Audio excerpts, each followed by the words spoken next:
Life behind the wire at RAF Brize Norton has more than its fair shares of highs and lows that are unique to life in the military. Meet Marine and mountain leader Pete Curley, a man who's spent 23 years taking calculated risks with danger. Give up! The guys are pushed hard in training, so when they go out onto the ground, they're pushed hard because that's the nature of war, unfortunately. It's an old saying we have, train hard, fight easy. Afghan is not the kind of place where you fight easy, you still fight hard. Pete thrives on the high stakes and high adrenaline nature of his job. In some jobs, people go to work and they get stressed out because they've got to get a report in at the end of that week or something. Every time I go to work, I hope someone doesn't die, you know, or gets crippled or something. The only time I ever get out of my pram about anything is safety. Is that the last one, is it? The changing commitments of Britain's armed forces has had a big impact on the men he's been teaching. Good. In the last 10 years, it's just gone mental. People would come in and moan about being on training teams. And I'd say to them, just be careful what you wish for. 2 or 3 years later, every man and his dog's been to Afghan, everyone's been under fire, everyone's done the they joined up to do. Do not think if you trickle out of the door nice and slowly, I'll take pity on you. It'll just take you longer to get to the ground to have to run back up again. It annoys me when civvies protest about our soldiers. You know, it's all right for them to stand in Trafalgar Square gobbing off, but safe enough there, isn't it? Let's face it.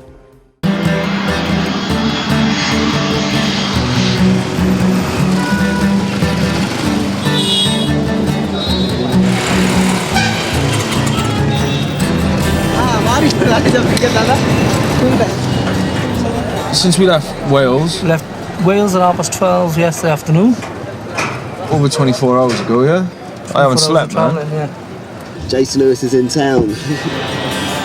There is no Mumbai gig, so it's on to Delhi and a hectic schedule. Feeling very good, very tired, extremely tired.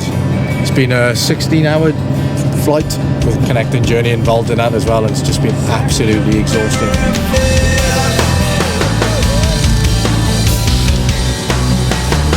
Yes, sir, please, sir. Party, family.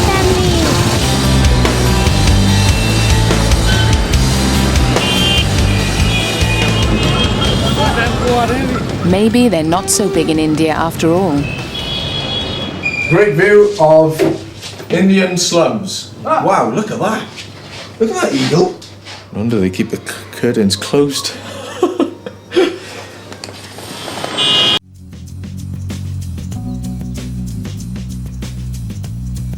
In a quiet corner of Essex is a small, unassuming office where one man is on a mission to change the way comedy is run by being nice.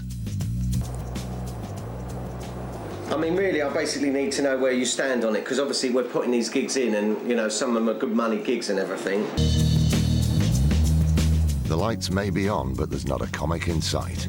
Ian, the eternal optimist, hopes it'll be all right on the night. Because we start, you know, it's an 8:45 start, don't you? It's comedy night at Peterborough's Broadway Theatre. John and Rudy decide to travel up together. A1 takes you to Peterborough. Yeah, where we going? I don't know. Just follow that guy in front. Right, should I follow this one? No. Surprise, surprise, a traffic jam on the A1 in rush hour, and it's only 10 minutes till curtain up. Sorry, I'm John. And now they've got the theatre manager on the phone. Yeah, Chris, I'm really sorry about this. It's just the traffic's been a nightmare, mate. The manager has reached boiling point, as the show should have started, and he threatens to cancel the gig altogether. Finally, they make it to Peterborough, but they can't find the venue. Luckily, the theatre receptionist has done the Peterborough knowledge. Yeah, is there anyone else about at all? Hello? Hey, you doing? You're right. Yeah, we're just quickly trying to find the place. Having found the theatre, Rudy heads in the front, and John goes straight round to the stage door to start the show. A mere 45 minutes late. Please welcome your host, Mr. John Ryan. Hello. Come on, let's have a clap then. So Geezer wanted to start, man. He was like anxious. You've been a bit delayed coming in, I believe. Are you all right with that? Nice shirt, mate. Merry Christmas. Whoa. So it's all a bit heavy. With fight time imminent, finally Enzo is ready to see his boxers. Get out there. boys? Oh, yes, man. You call the village. Fucking who's that? Boys? Don't you touch my fucking fighter. Out of the fucking way. Yeah. What do you want to call me up there? There. I'm not answering the fucking phone. Hey, on the phone on me. The relationship between Jamie and Enzo is very tense, and it's affected everyone in the changing room, including Enzo's other fighter, Harry Miles. Yeah, great, confident. He's confident. Same date last year. I didn't know if I forgot about it. It's that ball about it. Fucking ball. Can't wait.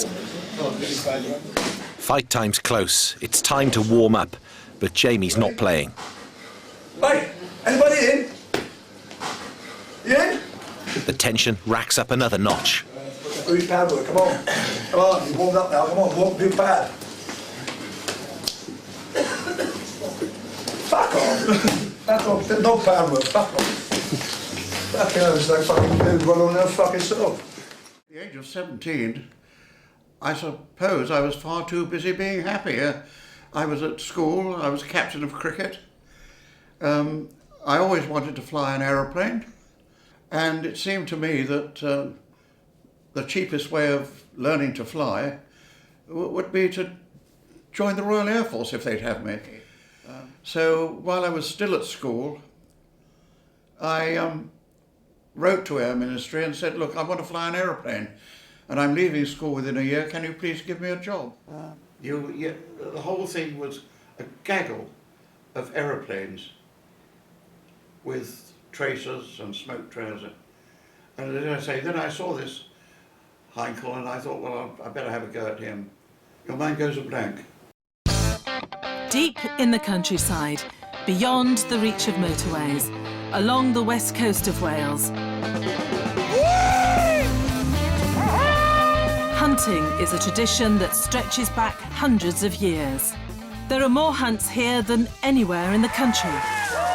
Well, you know, the fox has gone lost a long time ago. It's all down to politics. They don't like the way we are in the countryside, going hunting on a Saturday. They really don't like it. I think their country starts and ends in Hyde Park. Well, I will carry on anyway. To hell with them. Hounds, please! This is the story of an angry and bewildered community, the year that hunting was banned.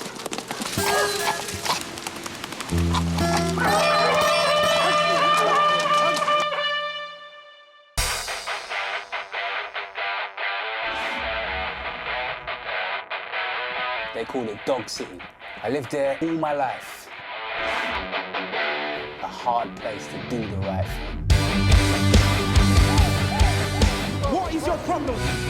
This is a white man's land. You don't belong.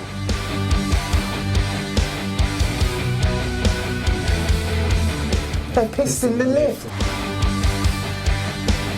What the fuck are you doing, man? No ifs, no buts, no motherfucking cuts. What is wrong with your generation these days? Your anger is going to get you in trouble. That's the message, yeah? Why are you helping me, man?